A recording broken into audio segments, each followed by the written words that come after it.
buenas tardes, bienvenidos a todos. Para la Universidad CES es gratificante contar con la presencia de cada uno de ustedes en este espacio. Con el fin de evitar alguna interrupción, les solicitamos por favor apagar sus teléfonos celulares o ponerlos en modo avión. Este es el ciclo de presentaciones de los libros de la editorial CES. Este espacio se ha creado para conocer a fondo cómo fue la producción de los textos, la investigación que precede los libros o la historia que originó la creación, con el que buscamos acercar los textos y los autores de nuestra editorial universitaria a cada uno de sus lectores. Iniciamos estos ciclos con la presentación del libro Salud Mental en Víctimas de Desplazamiento Forzado por la Violencia en Colombia, el caso de Bogotá, Medellín y Buenaventura.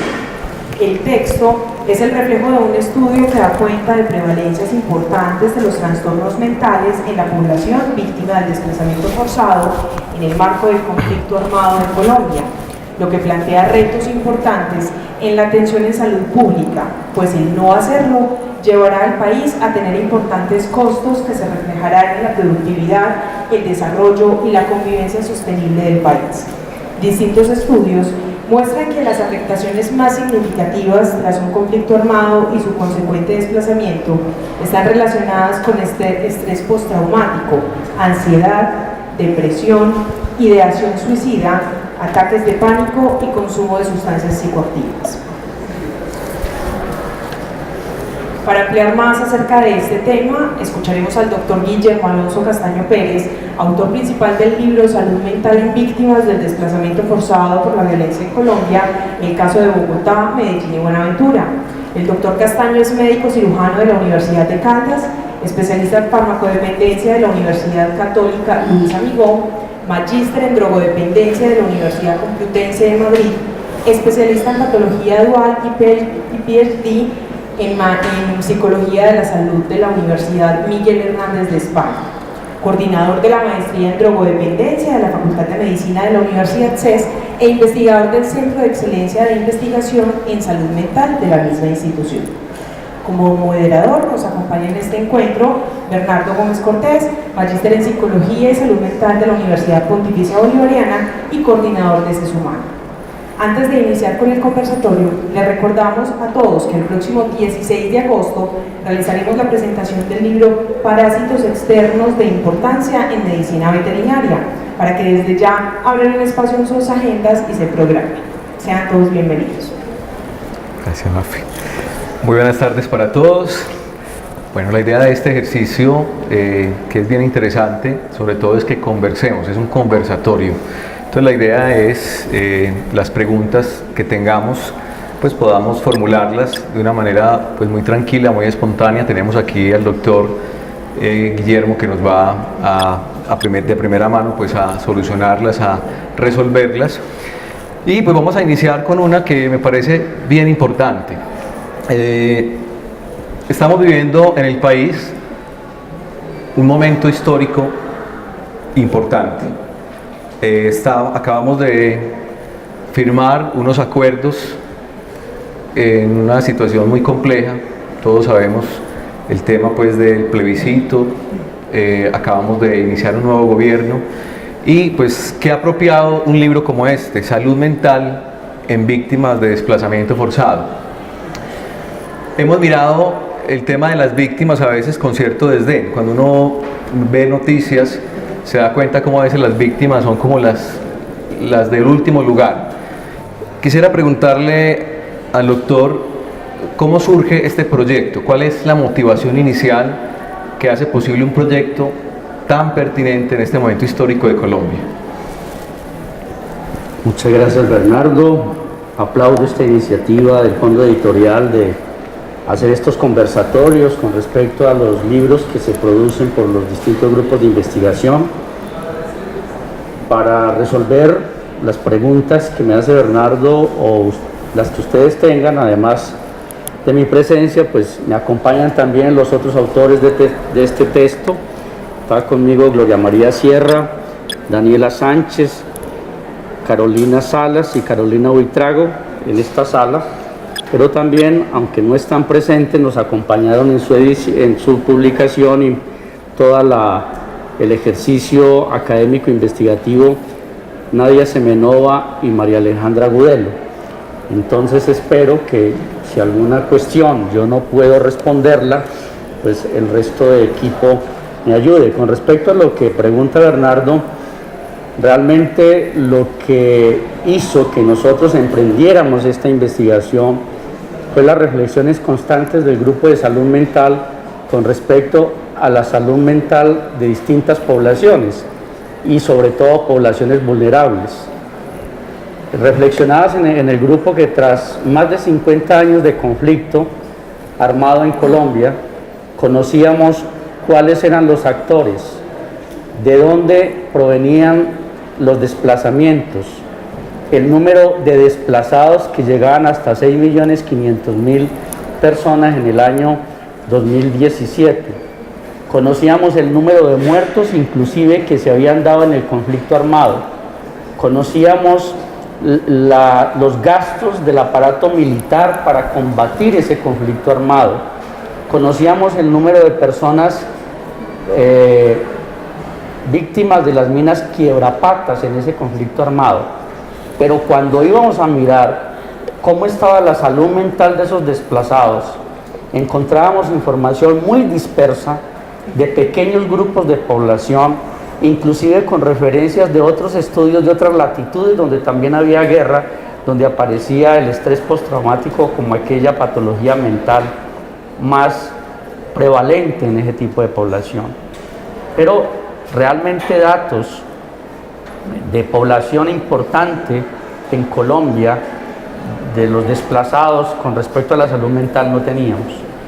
Entonces, tras una convocatoria que hizo Colciencias para presentar proyectos de investigación, el grupo se dio a la tarea de redactar un proyecto que intentara medir las prevalencias no solamente de la salud, de los trastornos mentales en ese tipo de población, sino también algo muy ligado a los trastornos mentales, que es el consumo de alcohol, tabaco y drogas por parte de poblaciones que han sido sometidos a violencia en general.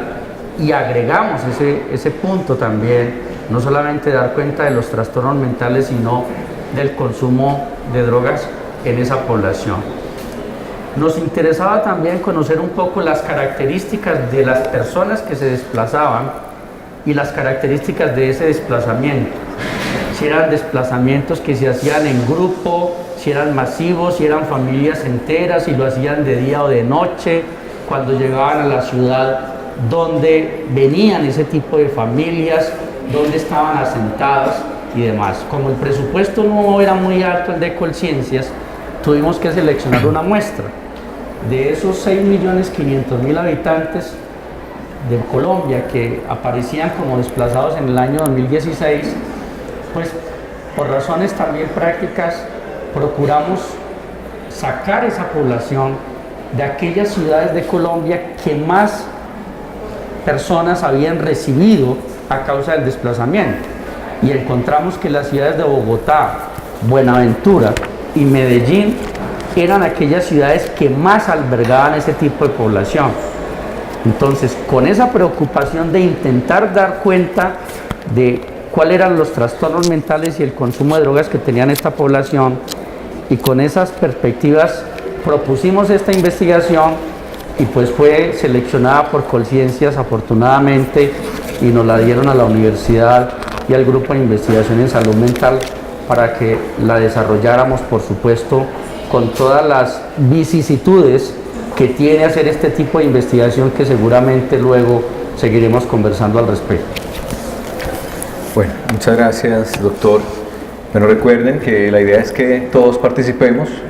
Si van surgiendo alguna pregunta, alguna interrogante, alguna inquietud, la pueden escribir o simplemente levantan la mano. Doctor, es una investigación muy bien fundamentada, un equipo de profesionales óptimo. ¿Qué esperarían ustedes de esta investigación? ¿Qué impacto esperan ustedes como autores de esta obra que beneficie realmente a las víctimas? ¿Qué esperarían ustedes para que realmente esto ocurra? Otra de las intenciones que teníamos con esta investigación era revisar cómo estaba siendo atendida esta población en el sistema de salud colombiano, qué tanto acceso tenían a los servicios de salud mental o cuántas barreras tenían, pero también dar luces y pistas para el establecimiento de políticas públicas que ayudaran a aliviar ese sufrimiento de las personas que ya habían sido víctimas de la violencia y que si tenían un trastorno mental asociado, producto quizás de esa misma desplazamiento y de esa misma violencia, no se revictimizaran y pudieran tener pues algunas líneas maestras para su intervención. Y realmente desde el inicio, cuando iniciamos esta investigación, que contactamos a la oficina de desplazados de las 3 ciudades que acabo de comentar e hicimos gestiones a nivel nacional con la oficina que manejaba este tipo de personas, pues fue muy bien recibido precisamente porque buscaba dar algunas líneas maestras para la intervención de estas personas con el fin de que esta época del posconflicto, que la paz, quizás se firmó un documento que llega a la paz, pero la paz apenas creo que está empezando, y esa paz empieza por darle oportunidad de atención a aquellas personas que fueron víctimas del desplazamiento y en una cuestión muy puntual y yo creo que fundamental, que es su salud mental, porque las intervenciones casi siempre han sido coyunturales. Les dan una vivienda por un tiempo determinado, les dan alimentos, les dan algún vestido, las atenciones de urgencia, pero las intervenciones en salud mental, que deben ser más sistemáticas, continuas en el tiempo hasta lograr una mejor rehabilitación, pues no se habían dado. Y eso es lo que esperamos. De hecho, esta investigación, que ya ha tenido no solamente la publicación del libro, sino en revistas indexadas como la revista Biomédica de Colombia, ha suscitado inclusive la consulta por parte de organismos gubernamentales sobre el que hablemos de ese tema y cómo podría ser la intervención más adecuada, más ahora cuando el sistema de salud está haciendo toda esta revolución con las rutas de atención integral, con los MIAS, las RIAS, todo este tipo de cosas, pues parece ser que ahí van a tener más acceso a este tipo de población, porque sobre todo la salud mental la intervención en salud mental intenta bajarse de los niveles intermedios o altos a los niveles básicos de atención en salud, donde la intervención va a ser muy importante, y sobre todo aquellas poblaciones de zonas más alejadas de Colombia puedan tener algún tipo de intervención con equipos psicosociales entrenados para aliviar esas patologías que las personas tienen y sobre todo evitar que se sigan deteriorando en un momento determinado más. De hecho, entonces, yo creo que uno de los elementos importantes de esta investigación, fuera de dar datos, era aportar a la salud pública del país y sobre todo a la salud mental de este tipo de población, Bernardo. Gracias, doctor. Bueno, definitivamente pues es una investigación que nos toca como sociedad. Todos conocemos de una u otra manera personas que han sido víctimas de la violencia, el desplazamiento, algún familiar, algún empleado. Quisiera, doctor, de pronto que nos contara en ese trasegar de esta investigación, si hay alguna anécdota, si tuvieron la posibilidad de, me imagino, entrevistar constantemente personas en esa situación, algo que realmente les haya llamado a ustedes la atención y que digan, bueno, definitivamente este ejercicio valió la pena porque escuchamos a estas personas y les estamos aportando a ese superar esta situación tan difícil como es una situación de violencia y desplazamiento. ¿Alguna historia que ustedes nos cuente puntual que de alguna manera pues nos sirva también para ponerle un rostro a estas cifras? Sí, a veces tenemos este tipo de cifras y lo vemos como algo genérico, pero esto es la historia de miles de personas que han sufrido ese dolor de la violencia, ese dolor tan terrible que, como usted lo mencionaba hace un rato, 50 años de guerra. Entonces cuéntenos alguna anécdota especial de alguna de estas personas con las que estuvieron en contacto. Pues historias muchas, pero realmente por razones éticas es complicado a veces ponerle rostro al dato, sobre todo tratándose de este tipo de intervenciones, pero sí algunos comentarios generales. Una de las dificultades grandes que tuvimos para iniciar esta investigación fue encontrar las personas que habían sido víctimas de desplazamiento forzado. Acudimos a aquellas organizaciones gubernamentales y no gubernamentales que de alguna manera ya tenían acercamiento a ellas para que a través de ellos llegáramos, pero una de las primeras barreras que tuvimos es que algunos se resistían un poco con una preocupación válida de que al entrevistar este tipo de personas y volverles a hacer recordar el momento del desplazamiento y todos aquellos sufrimientos que tuvieron, se revictimizaran una vez más y quizás entraran en crisis de ansiedad o en crisis de su trastorno mental que pudiera tener en ese momento determinado.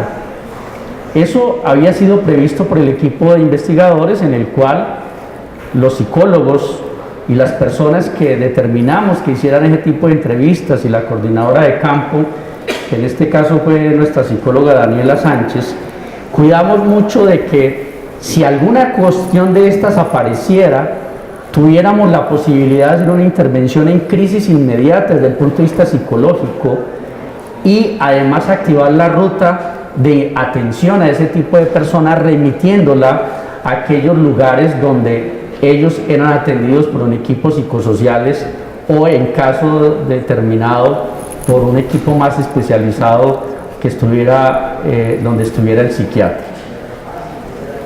Eso permitió que accediéramos e indudablemente, aunque a veces esperaríamos que las personas que hablaran de su situación de desplazamiento tuvieran más crisis de angustia, más llanto, más ansiedad, más malos recuerdos, no fue una constante muy alta.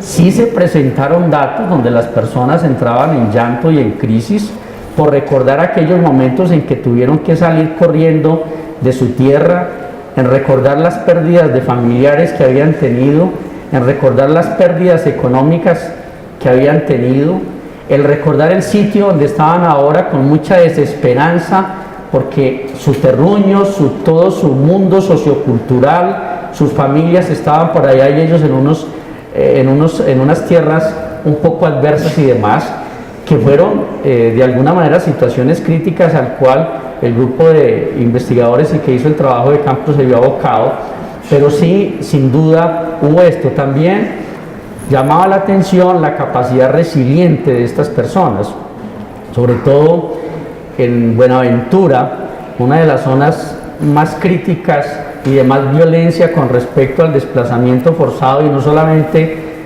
antes de que salieran de su territorio, sino que luego, una vez instalados en Buenaventura, allí también había mucha violencia al respecto, pues tenía una capacidad resiliente importante de haberse acomodado a ese nuevo vivir, e inclusive muchas personas también valoraban lo que estaban viviendo en ese momento determinado, valoraban las ayudas que habían recibido, pero también criticaban la falta de ayudas que en un momento determinado le habían ofrecido y que no habían llegado.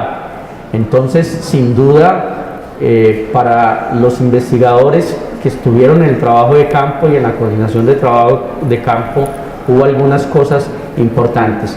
Ahí yo le pediría a Daniela, si tiene alguna cuestión que contar respecto a esto que yo estoy diciendo, lo hicieras, porque tú estuviste muy de cerca acompañando al grupo de personas que recolectaron la información aquí, supervisando el trabajo de campo. Creo que hiciste algunas intervenciones puntuales, entonces de pronto que puedas hablar un poco al respecto.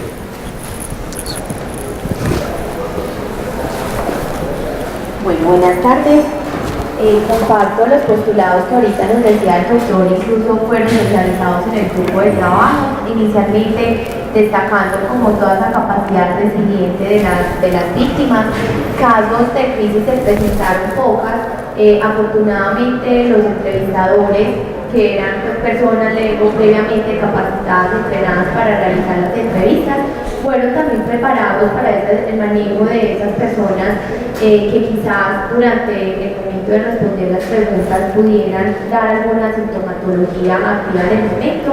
Ellos lo que hicieron fue encaminar por las rutas de atención que nosotros teníamos como previstas, indicando en cada uno de los centros de atención a víctimas cuál era la persona, en este caso eran agentes psicosociales preparados para la intervención. Ellos nos ayudaron tanto en el tamizaje de las personas, así como el demás acompañamiento en todo el proceso en cada una de las etapas del momento.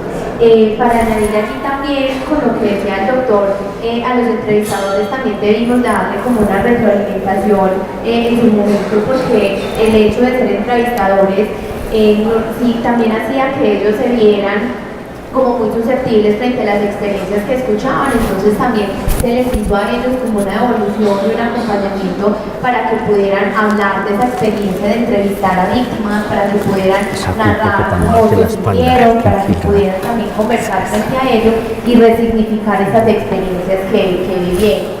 En el trabajo de campo se veía por parte de las personas víctimas un interés muy marcado en participar del estudio, porque ellos también hablaban de la necesidad de ser escuchados, de la necesidad de contar su historia. El hecho de haberla contado en más ocasiones también eso les posibilitaba a ellos resignificar la experiencia que tuvieron y que en el momento no se presentaran, digamos, que tanta crisis, así como los agentes gubernamentales nos habían como alentado y alarmado en un principio de la investigación. Entonces, tanto por parte del entrevistador como de los entrevistadores se pudo como encauzar y orientar todos los síntomas presentes en el momento para llevar a cabo esas rutas. Y muchos todavía continuaron en su proceso psicosocial. Gracias. Muchas gracias. Bueno, evidentemente hay una relación fuerte entre esas situaciones traumáticas para que las personas frente a esa situación tuvieran esa vulnerabilidad a caer en la droga y en el alcohol. ¿Qué tan alto fue esa relación de víctimas y alcoholismo y drogadicción? Sí nos llamó la atención cuando indagábamos por no solamente las prevalencias de consumo de alcohol, cigarrillo y otras drogas en este tipo de población, que aparecían con cifras por encima de la población general. Cuando uno comparaba el estudio del 2013 con el estudio que fue un estudio en población general, también entre los 12 y 65 años, con este estudio en este tipo de población específica, también en esos mismos rangos de edad, 12 a 65 años, que las prevalencias para el consumo de alcohol y de cigarrillo estaban aumentadas. Y eso tiene explicaciones sin duda, no solamente por la legalidad de estas sustancias, sino también por aquellos traumas y problemas psicológicos que hacían que la persona acudieran a este tipo de sustancia cuando tenían problemas de depresión o problemas de ansiedad. Con respecto al consumo de drogas, la marihuana fue la sustancia ilegal más consumida. La segunda fue la cocaína, la tercera fueron las drogas sin receta médica, pero que son susceptibles de crear dependencia, y entre ellos se encontraban las benzodiazepinas, y léase ahí el Ativan, léase ahí el Valium, léase ahí el clonazepam. También fármacos usados para el dolor de derivados opiáceos, por ejemplo la codeína, que también era utilizada por este tipo de personas y demás. Y en cuarto lugar, el bazuco, que sí llamó la atención cuando se comparaba con el estudio del 2013, que tenía unas prevalencias más elevadas. Si bien desde el punto de vista epidemiológico no se pueden atribuir las causas del desplazamiento o la relación de ese desplazamiento con el trastorno mental, sí hay de alguna manera algunas reflexiones respecto a cómo este tipo de personas, que en su mayoría terminaron con trastornos de ansiedad, y dentro de los trastornos de ansiedad, fobias específicas, estrés postraumático y trastornos de ansiedad, y además depresión, fuera de los trastornos de ansiedad, pues hay de alguna manera algunas teorías que explican cómo aquellas personas que pudieran tener estos trastornos o que estuvieran sometidos a eventos traumáticos fuertes en su vida, luego como una especie de automedicación, avanzan hacia el abuso de alcohol o al consumo de cigarrillo o al consumo de otras drogas para tratar de mitigar esos sufrimientos o esos síntomas que esos trastornos podrían dar.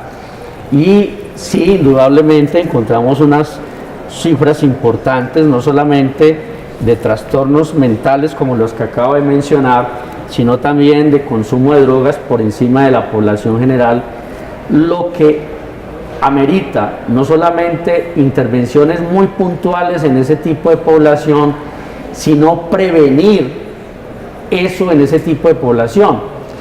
Y lo digo es porque con respecto al consumo de sustancias psicoactivas en particular, una de las sospechas e hipótesis del resultado del estudio es que, con excepción del alcohol y el tabaco, que podrían haber estado siendo consumidas por esas personas en los territorios donde ellos vivían antes del desplazamiento, la aparición de las otras sustancias, cocaína, marihuana, drogas de prescripción médica susceptibles de causar dependencia, pero que no fueron prescritas por médicos, sino que ellos se lo autoformulaban o lo compraban en farmacias. El tema del bazuco, seguramente fueron adquiridos esos consumos por ese tipo de población cuando ya estaba insertada en las ciudades, llámese Bogotá, Buenaventura o Medellín. ¿Eso qué implica? Que a esas personas recién desplazadas o que están en proceso de desplazamiento debería desarrollarse en programas de prevención para prevenir el consumo de esas sustancias. Indudablemente el trabajo ahí desde el punto de salud pública con este tipo de población es enorme, y hay que reconocer que si bien en poblaciones generales o escolares específicas o universitarias no se hace prevención, pues en estos mucho menos, pero sí el grupo de investigación, a raíz de esta investigación, llama la atención a las autoridades públicas para que hagan ese tipo de intervenciones. Listo. Gracias, doctor. Bueno, nuestro público está un poquito pasivo. Acuérdense, pues, alguna pregunta, simplemente levantan la mano. Bueno, se trata, como decíamos ahora, de una investigación que toca a lo humano. Es el dolor, esa situación de vulnerabilidad de una persona que tiene que salir huyendo por su vida, y esto definitivamente no puede ser ajeno a nuestra propia humanidad. De alguna forma creo que uno solo, pues mirando el libro, profundizando en él, se da cuenta de todo este dolor, de toda esta tragedia. Pero eso, aprovechando que están aquí, no se me huele, aprovechando que están aquí los coautores, me gustaría escucharlos también a ellos, por supuesto al doctor, pero vamos a empezar con ellos, de alguna forma, cómo los marcó esta investigación a nivel personal. ¿Qué significó para ustedes el escuchar, el escudriñar este dolor, el compartir con estas personas, el escucharlas? Ahorita la doctora hablaba de cómo pues muchos de ellos, el hecho de revivir esta historia de dolor, pues hace salir a flote muchos dolores. ¿Qué significó para ustedes como investigadores esta obra? Entonces vamos a empezar por allí. Bueno, digamos que en términos de significados puedo atribuir como muchas fortalezas a nivel primero personal, por todo lo que concierne tratar con personas víctimas. Una de las cosas que no queríamos hacer con la investigación era revictimizar, por eso nos preparamos muy bien y todo el trabajo lo llevamos justo teniendo eso claro y teniendo ese como objetivo para poder realizar como información que pudiera ayudarnos. Otra cosa era no ver a las víctimas como objetos, es decir, no ir allá a recaudar información, a recolectar datos y quedarnos hasta ahí, sino también que puedan servir estas cifras para proponer, para todo lo que significa socializar. Este es uno de los eventos que que conlleva eso, pero también, como decía el doctor, aparte del libro, los artículos que digamos van un poquito orientados a la comunidad académica, pero también fueron socializados en congresos, en eventos a nivel tanto nacional como internacional. Entonces eso también posibilitó como dar a conocer esos resultados justo para promover nuevos planes, nuevas políticas, nuevas reformas. Hace poco también tuvimos la posibilidad de socializarlo en mesas departamentales donde están todos los líderes psicosociales de los centros de atención a víctimas, entonces también era mostrarles a ellos ese panorama justo para que pudieran hacer, intervenir y efectuar lo que allí nosotros lo tenemos como datos. A nivel formativo también muchas experiencias. Este fue uno de los trabajos que digamos estuvo acompañando mi proceso de tesis de maestría. Entonces mi maestría pude también desarrollarla al interior o al marco de este gran proyecto. También a nivel de papel de trabajo de campo, todo lo que significaba acompañar a las personas víctimas, fortalezas a nivel también profesional en mi trabajo como docencia, poder compartir con los estudiantes todo el proceso investigativo, cómo se llevó a cabo, cómo pudimos solucionar los percances que en cualquier estudio se pueden presentar y cómo también era muy importante, como decía ahorita el doctor, cuidar todas esas consideraciones éticas, ser muy cuidadosos con la información, muy cautelosos, todas las normas necesarias de confidencialidad y de manejo de datos que también pudieron ayudar como en ese proceso. Entonces eso ha sido como el impacto personal, profesional que he tenido con la investigación. Gracias, Daniel. Bueno, buenas tardes. Considero que... Disculpa, danos tu nombre para que todos... Soy Carolina Salas Zapata. A pesar de la experiencia que ha tenido el grupo de investigación en estudios de salud mental poblacionales, este tuvo una connotación especial, porque teníamos como se ha mencionado ya ampliamente, una población vulnerable, con unas características muy particulares y muy dolorosas. Entonces, lo más claro es que para el equipo de investigación, para el equipo de trabajo de campo, esto marcó, inevitablemente lo marca uno como un ser humano, porque le recuerda esa sensibilidad que el investigador no puede olvidar. Y estuvimos en contacto con historias personales muy fuertes. Y otra cosa muy importante fue el contacto que hubo con los líderes, porque estas personas tienen representantes en cada una de estas ciudades que se incluyeron en el estudio. Entonces, a través de los líderes también pudimos tener una percepción muy interesante, ya que ellos vienen a ser representantes de esta población. Entonces, no solamente testimonios individuales, sino que también me pareció muy interesante el contacto con estos líderes, quienes manifestaban muchas veces que faltaba más acompañamiento, que tenían una expectativa muy grande, que este proceso realmente a nivel de gobierno, a nivel nacional, tenía unos retos gigantes, que apenas estábamos iniciando ese camino, pero nos dimos cuenta que tenían unas perspectivas muy grandes y esperaban mucho de la sociedad y del gobierno. Nosotros de todas formas desde nuestro granito de arena les explicábamos que queríamos dar información acerca de lo que ellos sentían, de lo que ellos presentaban, para poder que el gobierno, las distintas instituciones los pudieran apoyar en un futuro cercano. Pero sí es inevitable no quedar marcado después de un estudio con una población como esta, de alta vulnerabilidad. Fue muy enriquecedor llevar a cabo esta investigación. Gracias, Carolina. Buenas tardes, mi nombre es Gloria María Tierra. Pues me uno a los comentarios de mis Que si se para para que le vean la cara. Te están aclamando. Hola. Bueno, mi nombre es Gloria Tierra. Me uno a los comentarios que han hecho mis dos compañeras. Realmente desde que vengo trabajando con el grupo de salud mental ya llevamos 8 años. Generando pues como este tipo de estudios, con este tipo de instrumentos, pero tocar una población como esta ha sido algo que realmente duele más, ¿cierto? Porque no es solamente llegar a tomar el dato, saber cómo están con relación a una prevalencia de cada uno de los trastornos mentales, del consumo de sustancias, sino que se está más de cerca con ellos cuando se está tomando la información y cada que ellos van comentando sus experiencias, sus dificultades. y cómo llegar a otro espacio, a formar una nueva vida, realmente es algo que toca más y duele más. Entonces, hacer parte de este estudio y contribuir a que haya una información para que los gobiernos, o sea, para que las entidades gubernamentales generen nuevas políticas alrededor de esta problemática, que puedan implementar a través de este tipo de estudios, es como el aliciente que nos llevó a darle más fuerza a que este estudio se tomara de la mejor manera, ¿cierto? Cuando estamos analizando los resultados dolían mucho porque ver esas cifras tan altas en población que realmente tiene tan poquitos recursos para poder dar solución a los mismos.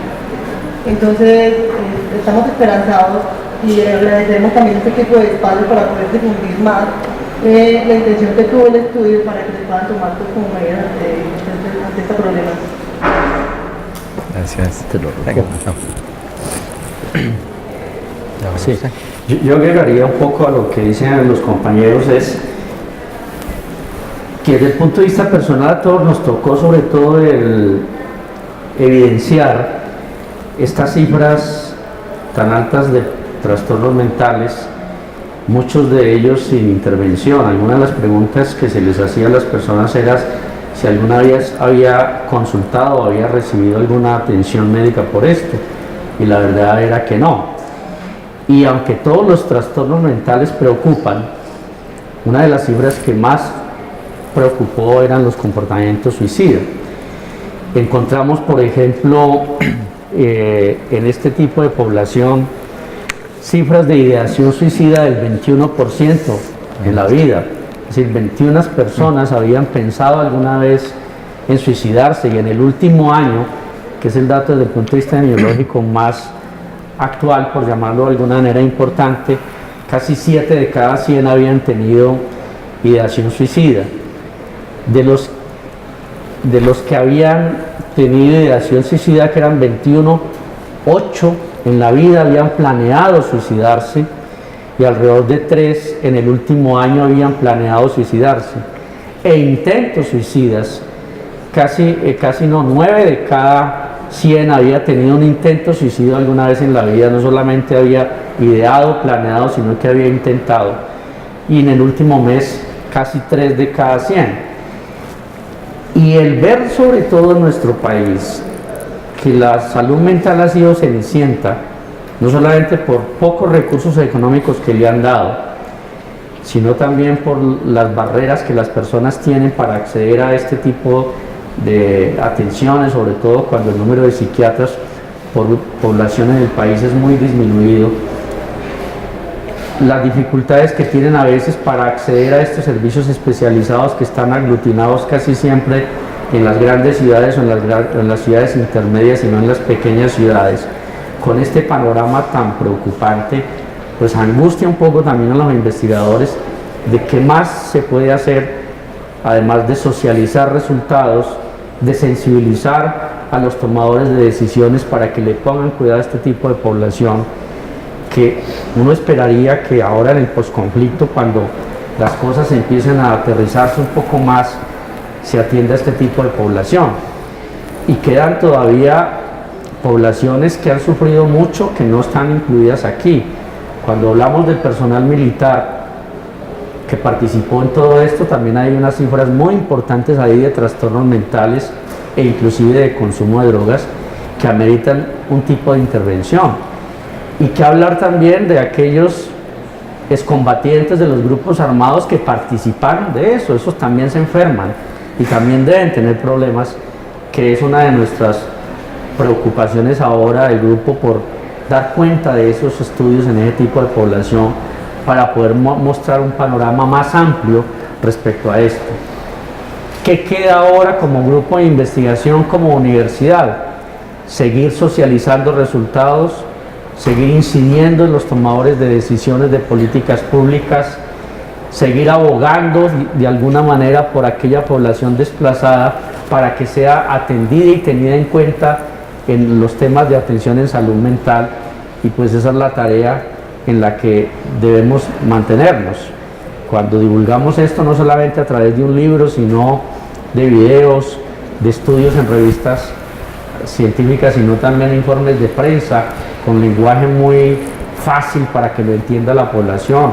Cuando vamos a los mismos desplazados y les mostramos estos resultados, pues es una manera de actuar, aunque nos quedamos corta, porque finalmente los tomadores de decisiones y los que ponen los recursos económicos son los que finalmente llevan en último término la atención propiamente dicha y práctica a este tipo de población. Ese es el sentir del grupo de investigación, de haber llegado a una población tan vulnerable, con tantos problemas de orden mental que involucran el consumo de drogas, y intentar con la divulgación y socialización de resultados, pues que ser la voz de esas personas para que finalmente sean atendidas, insistiendo más allá de intervenciones puntuales como la vivienda, la comida, salud orgánica, que si bien es importante, el tema de salud mental es clave porque termina incidiendo mucho en la calidad de vida de estas personas, y quizás, como lo decíamos en algunas apartes del libro, poder ser un factor que vuelva a proporcionar violencia cuando no es debidamente atendida.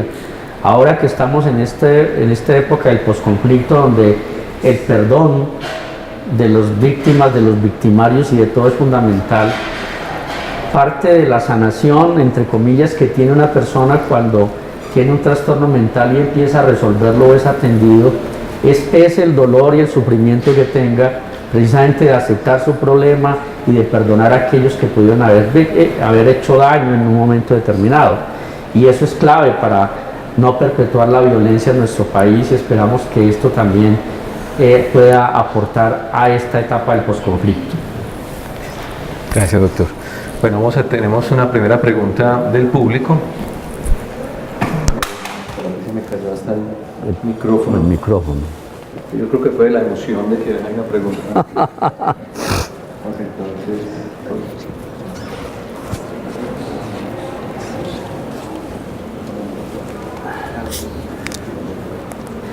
Yo quisiera que nos compartieran un poquito acerca de los hechos victimizantes. Nos cuentan un poquito cuáles fueron esos hechos que más aparecieron en esta población. Si nos cuentan algo de cómo se relacionó eso por sexo, y si también de pronto nos pueden contar un poquito por qué en Colombia se habla de desplazados y en otros lugares del mundo se habla de refugiados, y si eso tiene algún significado especial en el tema de que tengamos visibilidad a nivel mundial, de que esto tenga, pues que se pueda comparar como con otros lugares, como con otra literatura que se produce al respecto.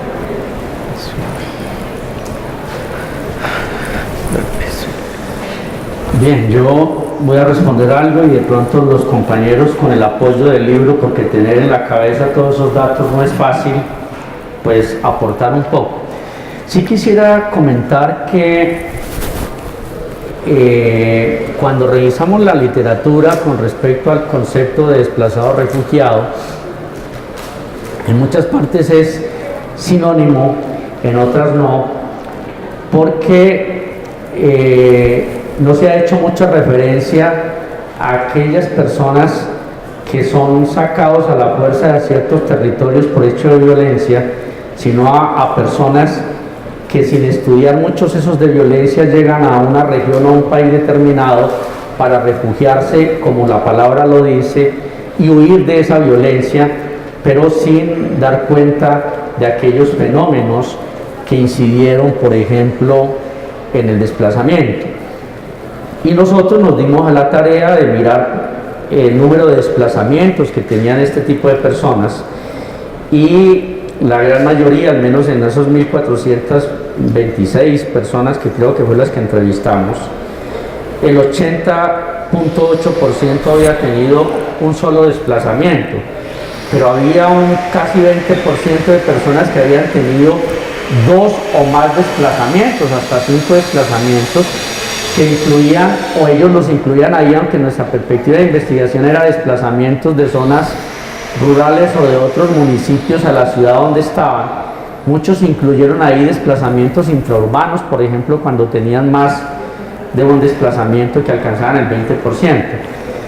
Ahora, dentro de los hechos victimizantes que influyeron en el desplazamiento, la guerrilla aparecía como aquel elemento que más propició esto, con el 58.1%, los paramilitares como aquellos causantes del 36.6%, pero también apareció la delincuencia común, que se hacían pasar muchas veces por paramilitares o por guerrilla, que los hacían huir de su zona con el 3.2%, y apareció sin duda otro actor del conflicto que, aunque en una muy breve prevalencia, fue causante de ese desplazamiento, que fue el mismo Ejército de Colombia o la policía, con un 0.7% por los conflictos que se daban. Encontramos también que el desplazamiento se hizo generalmente a nivel individual, que una persona salía de su territorio con un 11.6%, el grupo familiar entero se desplazaba en el 85.6% y grupales apenas 0.9%, y masivo, como si fuera toda una vereda que salía corriendo por causa del conflicto armado, apenas 1.9%.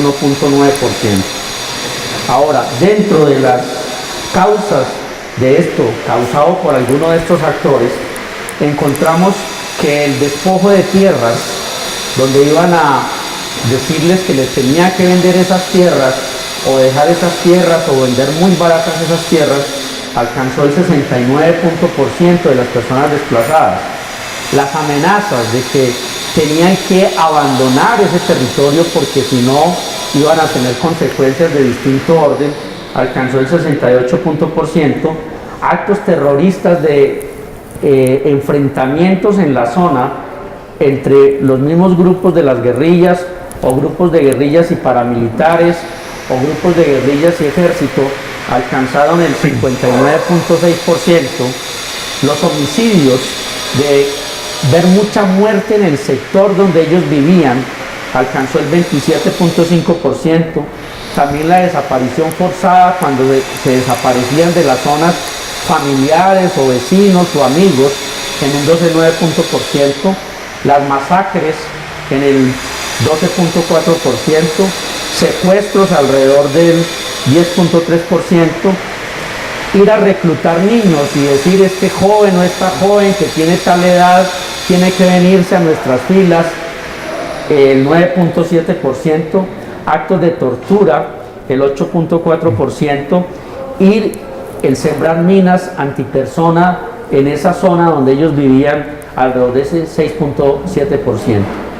Ahí hay un tema pues bastante panorámico de las razones por las cuales las personas eran desplazadas, y no sé si mis compañeras han logrado encontrar algo de lo que la doctora Diana preguntaba para que ilustremos un poco al público al respecto. Hay algo que es importante resaltar, y es que la población que les tomó para la encuesta eran personas que no contaban con más de 10 años de desplazamiento.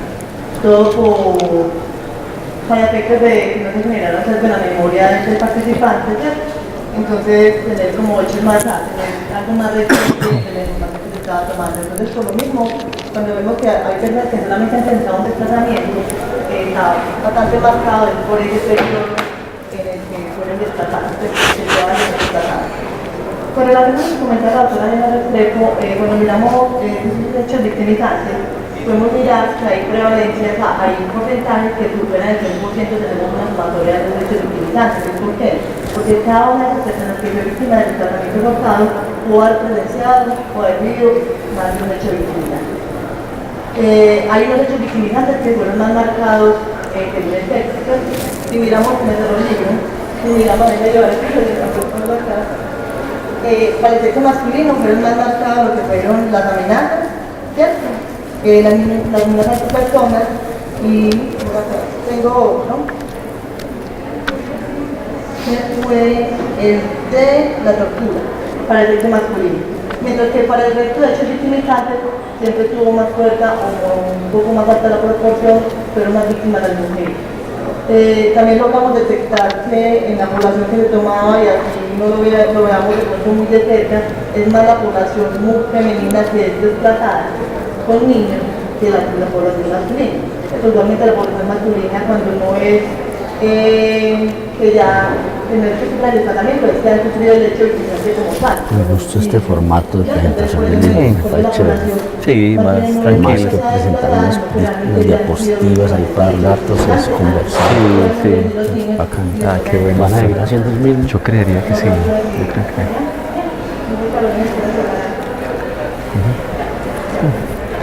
Ya está todo. Daniela, ¿quiere decir algo? No.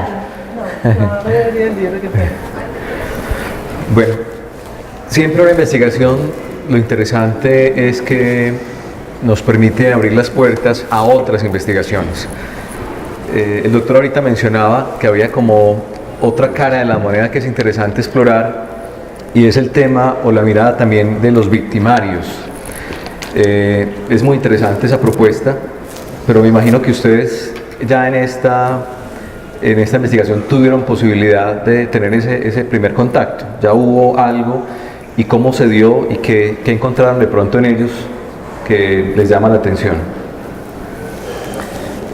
Pues realmente contactos tanto con el ejército como con este tipo de población directos, al menos de manera puntual intentamos de hacer una investigación también presentada a Colciencias con los investigadores de la Universidad Nueva Granada, la Universidad Militar Nueva Granada de Bogotá, para hacer este mismo estudio en la población del ejército que había estado vinculada al conflicto. Hubo algunas dificultades para tener acceso a ello, el proyecto está formulado, yo creo que podría seguirse insistiendo en esa posibilidad. La evidencia científica y la lectura de mucha otra bibliografía muestra mucha problemática de consumo de drogas en este tipo de población y también trastornos mentales, sobre todo estrés postraumático. La gran bibliografía está en veteranos de la guerra de Corea en los Estados Unidos y en otros países que han estado pues en estas contiendas armadas, y hay evidencia. Sobre lo que sí hay muy poco es sobre el estudio en poblaciones que han sido de la guerrilla. Solamente conozco, si alguien de los demás compañeros conoce algo, sí conozco algunos datos sobre los trastornos mentales en la guerrilla sandinista de Nicaragua, donde indudablemente también aparecen que ellos tienen trastornos de depresión, trastornos de ansiedad, trastornos de estrés postraumático, un consumo muy elevado de alcohol y cigarrillo, y dentro de las drogas mucha marihuana. Aunque en algunas cosas que hemos visto aquí en conversaciones tanto con el ejército como con la guerrilla, en la guerrilla había unas normas muy particulares para el tema de las drogas. Entonces ellos dejaban beber, de hecho bebían, fumaban cigarrillo, pero sobre todo con el consumo particular de la marihuana había muchas restricciones, porque el olor a la marihuana en el monte divulgaba dónde estaban, entonces había mucho control al respecto. Curiosamente y anecdóticamente, cosa que no pasaba en el ejército, que en el ejército sí había un consumo importante de esta sustancia, pero pese a las reglas y las normas, parece ser que una de las cosas por las cuales los detectaban era precisamente por el consumo de esta sustancia, por lo aromática que es y demás. Es una deuda que tenemos de indagar, y no solamente indagar, sino intervenir este tipo de poblaciones.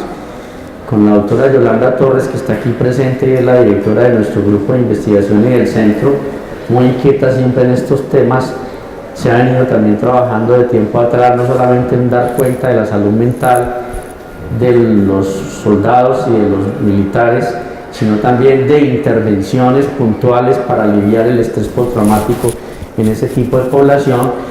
Y también ella tiene proyectos ya escritos pendientes para ser financiados por Conciencias o por cualquier otra institución para abordar ese tipo de problemáticas que creo que son también fundamentales y que seguramente nuestro grupo seguirá insistiendo en este tipo de cosas, donde también, sobre todo en los militares, hay unas tasas de suicidio importantes que seguramente tendrían que ver también con toda esa guerra y esa violencia de más de 50 años que hemos tenido.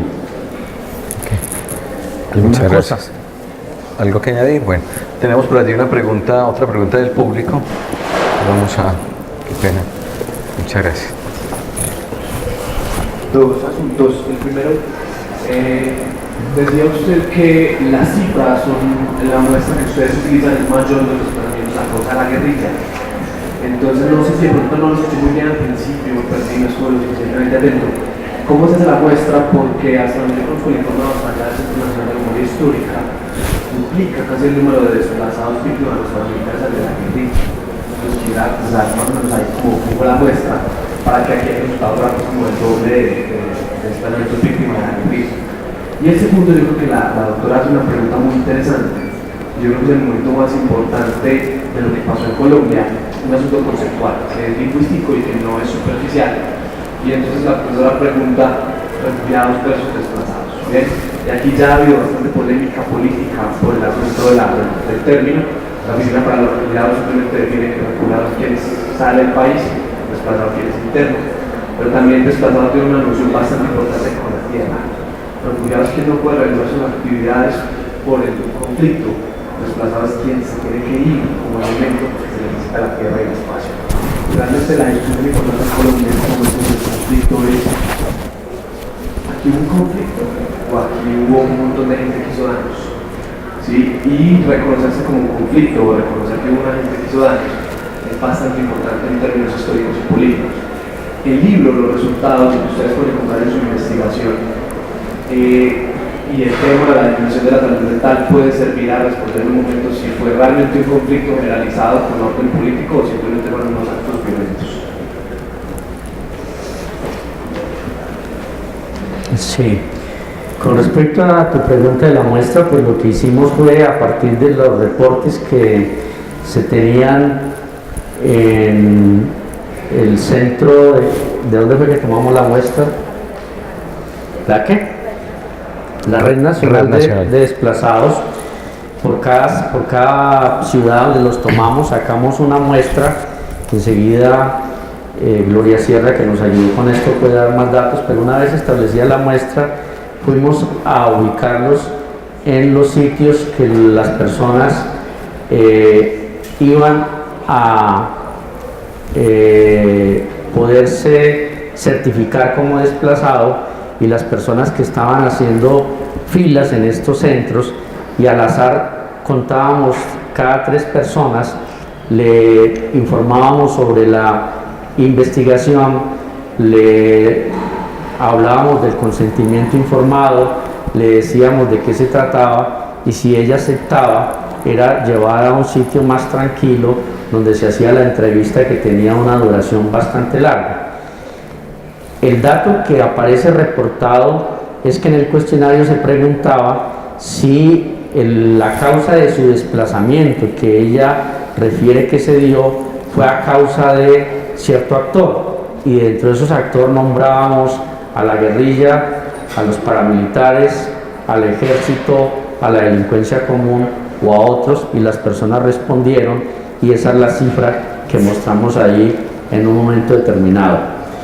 Tus reflexiones respecto a si conflicto o guerra o estas cosas me parecen interesantes, pero nosotros no entramos en esa discusión en reflexiones libres, simplemente tomamos la definición de desplazado, quién era esa persona desplazada, que cumpliera unos criterios, que hubiera sido desplazado a través de hechos generados por la violencia tras estos 50 años, sin ir a discutir si era un conflicto armado, una guerra o actos políticos donde participaron muchas personas, que seguramente, como tú dices, los resultados podrían aportar a hacer esa reflexión respecto a qué es realmente lo que se dio, y donde hay muchas discusiones y reflexiones, porque ahí, pese a comentarios de otras contrapartes y otros estudios, a la guerrilla se le da un mayor peso, pero hay otros que le dan un peso muy importante a los grupos paramilitares y otros también involucran con porcentajes mucho más importantes que los que aparecen ahí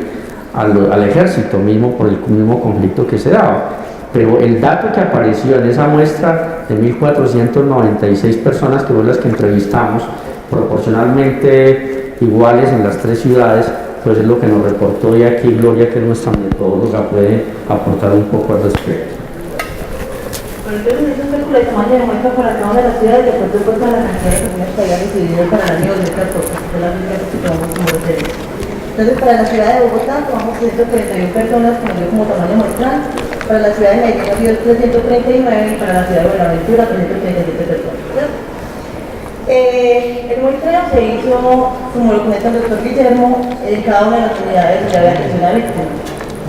¿Qué se hizo? Había una hora de llegada por parte de los entrevistadores, y para que este muestreo se diera de manera aleatoria, porque no había forma de focalizar cada uno de las personas que eran parte del estudio, que siguiéramos las unidades, lo hicimos de manera aleatoria y sistemática. Había un punto de partida, por decir, después de la quinta persona que llegara, se hacía un muestreo sistemático. Cuando hablamos de sistemático es que se hace cada número determinado de personas, la entrevista, no es seguido, no es recurrente, entonces cada cierta cantidad de personas se toma una persona a la ¿cierto? O sea, se toma una persona, de acuerdo a la llegada, cada 4 o 5 personas.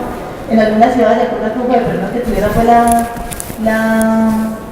unidad donde los atendían, que se tomaban ya 3 o 4 personas aproximadamente. Entonces ahí se dio la localización de esas personas.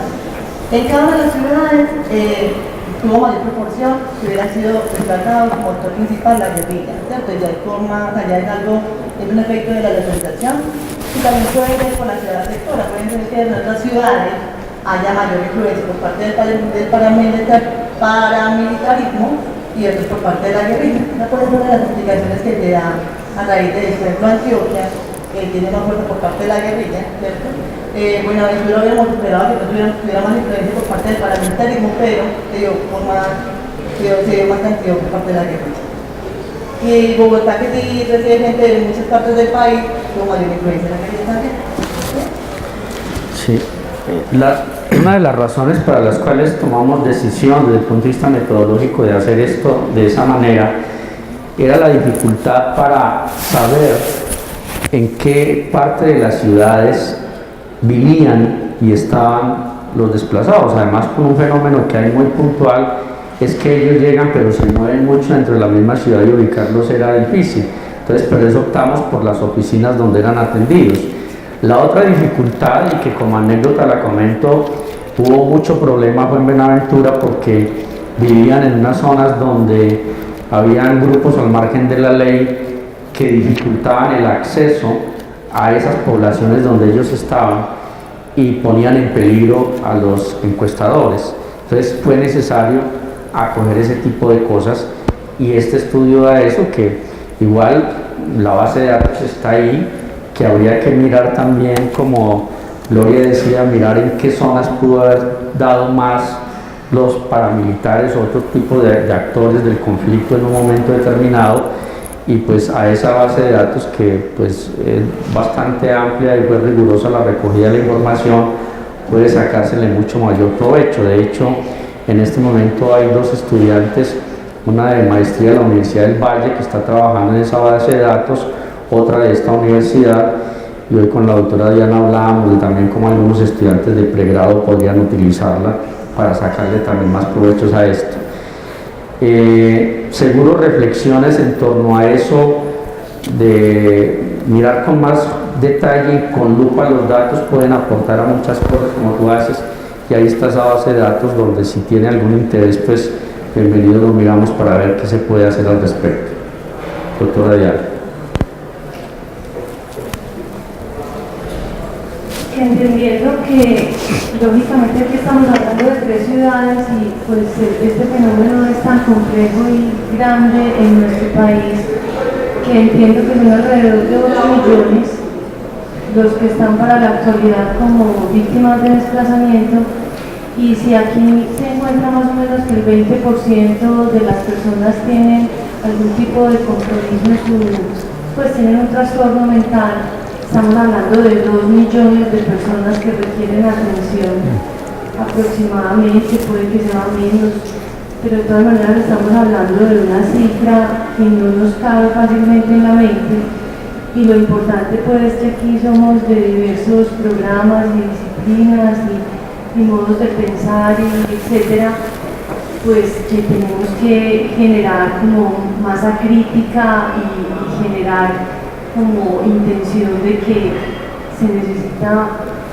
un apoyo muy grande del gobierno y de quienes toman decisiones frente a estos temas para que esta población, que es la segunda más grande del mundo después de Siria, es tremendo tener nosotros esa desastrosas posición a nivel mundial, pues que como verdaderamente se les va a brindar la atención en salud mental que requieren. Entonces, ni todos los psiquiatras de Colombia, ni todos los psicólogos unidos tendrían la capacidad, así que aquí hay que generar unas estrategias de muy grande alcance. Gracias, hay una chica. Buenas tardes. Muchas gracias por este libro. Yo he seguido este tema con mucho interés durante ya varios años, creo. Hay algo que me dio algunas de sus observaciones, obviamente pasando por encima, acabo de tener el libro en las manos, y me gustaría un poco escuchar como sus, personalmente, pues como sus observaciones al respecto. Concuerdo completamente en que, digamos, la muestra, o sea, las 6 millones de personas es algo gigantesco, pues como un reto gigante que hay acá. Es muy interesante que haya este tipo de acercamientos, pues como para que se pueda crear una línea de atención, para que podamos entender cosas. Pero yo veía que ustedes incluso hacían la reflexión, y me parece muy interesante que lo escuchemos de ustedes, de todo lo que se asocia a este tema de salud mental en términos, por ejemplo, de género, ¿cierto? Ustedes hacían la anotación, la importancia, pues, por ejemplo, de la violencia sexual o la violencia de género en el contexto del conflicto armado colombiano, ¿cierto? O incluso hay temas, pues, que están asociados también a la violencia contra la población LGBTI, por ejemplo. Es decir, todo lo que, digamos, no solamente viene como por un estrés postraumático, por una fobia, sino que también tiene que ver con una posición de género, por una posición de liderazgo social, por una posición, pues, como de vulnerabilidad específica que puede requerir unas líneas de atención específicas también. Entonces, de pronto, como hablar un poquito de todas las vulnerabilidades que pueden llevar también a otras miradas de ese tipo de estudios. Gracias.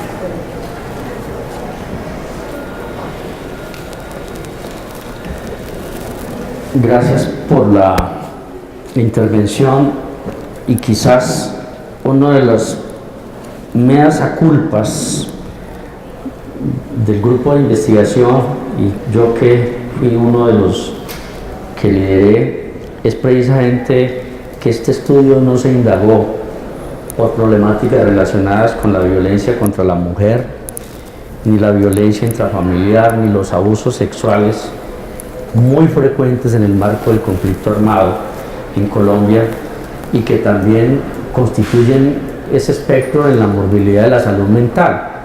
Pero la verdad se nos escapó y no incluimos elementos que dieran cuenta de estas 3 cosas que tú estás comentando, y menos todavía de poblaciones vulnerables como la LGTBI y demás, que hubiera sido muy importante hacerlo allí.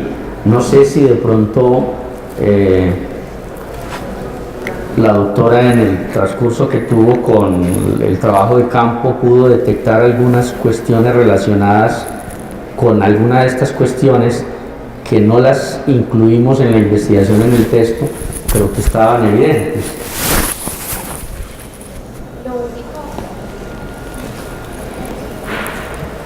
Bueno, de pronto lo único era el asunto de habían muchas mujeres que, digamos, dentro del estudio fueron como cabeza de hogar, es decir, ahorita la compañera Gloria lo refería en términos de se trasladaban familias, pero familias, mamá con los hijos, ¿cierto? Mamá, abuelos, hijos, no tanto como familia nuclear como tal, que eso también habla de unas nuevas dinámicas familiares que están apareciendo más a nivel de la contemporaneidad, pero que también mostraban ese rol de la mujer que se desplazaba con sus hijos, que llegaba a la ciudad, que generalmente en los lugares donde llegaba eran lugares donde sabía que habían personas víctimas de desplazamiento que compartían algunas características como la zona en común. Entonces, muchas de las víctimas nos decían, es que hacia este lugar nos vamos todos los que somos de esta ciudad, ¿cierto? Y cada uno ya empezaba como a formar su propia familia, porque así ellos lo denominaban en términos de salieron, llegaron a este otro lugar, pero aquí encontraban ese refugio o esa cercanía o esas características similares. Como el doctor dijo, no indagamos a profundidad, pero sí se vio un asunto muy caracterizado por mujer, cabeza de hogar, con sus hijos, que tuvo que venir hasta acá, que casi que conseguía todas las ayudas humanitarias para sostener a sus hijos, más que incluso hacia ella o hacia el hombre en este caso. Quería también ahorita hablar un poco sobre el postulado que hace la doctora Diana, porque tu invitación es muy sabia y más que todo es una mirada también a superar las barreras para el acceso a la salud mental. Indagando con esta población hay barreras de todo tipo, hay barreras desde personales, muchas creencias de ellos de decir no podemos acceder a los centros de salud mental porque eso es para otro tipo de personas con otro tipo de características. Segundo, el desconocimiento. Muchas de estas personas desconocen que uno de sus derechos es acceder a los servicios de salud mental de forma gratuita. Otra barrera era, por ejemplo, geográfica, porque generalmente donde llegaban no había ningún centro de atención a salud mental cerca a su contorno. Entonces eso también hacía que tuvieran que tener en cuenta los pasajes para trasladarse, no era solo el pasaje de ellos, sino también de sus hijos, porque no podían dejarlos a cargo de otras personas. Entonces todas esas barreras que incluso en el libro hay todo un capítulo que habla sobre ello, son necesarias de superar, incluyendo pues allí todo lo de las entidades y demás, idiosincráticas y de otro orden, para poder que esas personas tengan ese acceso a la salud mental. Listo. Gracias. Bueno, ya por un tema de tiempo vamos a ir concluyendo pues este ejercicio que ha sido muy interesante por poder tener este contacto de primera mano con esos autores frente a esta obra que seguramente va a generar un impacto muy importante en nuestro tiempo, como les decía ahora, pues muy pertinente. Quisiera terminar con una frase de Martin Luther King, que es muy conocida, que dice: lo que me aterra ahora no es tanto la maldad de los malos, sino la indiferencia de los buenos. Nuestra universidad hace unos años viene haciendo un esfuerzo grande en salir de esa indiferencia. Si se dan cuenta, ya llevamos 3 años consecutivos realizando en la universidad la jornada de reflexión por la paz. Tuvimos una primera jornada donde pudimos escuchar todas las voces frente al tema de los acuerdos. Fue un ejercicio muy interesante. Escuchamos desde el doctor Álvaro Uribe Vélez hasta el padre Francisco de Rú, donde tuvimos una visión general. Este año, pues aprovecho este espacio también para invitar a este equipo tan interesante. Vamos a tener otra jornada y queremos centrar el tema en el tema de las víctimas. Me parece que nos ha faltado un poco más de compromiso, de salir de esa indiferencia para escucharlos y para saber cómo apoyarlos y cómo ayudarles. Entonces, pues quisiera terminar simplemente felicitando a este grupo de investigadores que han hecho este trabajo tan importante, seguir motivándolos a todos para que sigamos aportando desde nuestro quehacer para esa transformación de nuestra Colombia. Entonces quisiera terminar con un aplauso bien fuerte para estos investigadores que han hecho esta labor tan importante. Entonces, si Roger no tiene pues algo más que contarnos, damos entonces por terminada este conversatorio. A todos muchísimas gracias y los esperamos en otra oportunidad. Una feliz tarde para todos.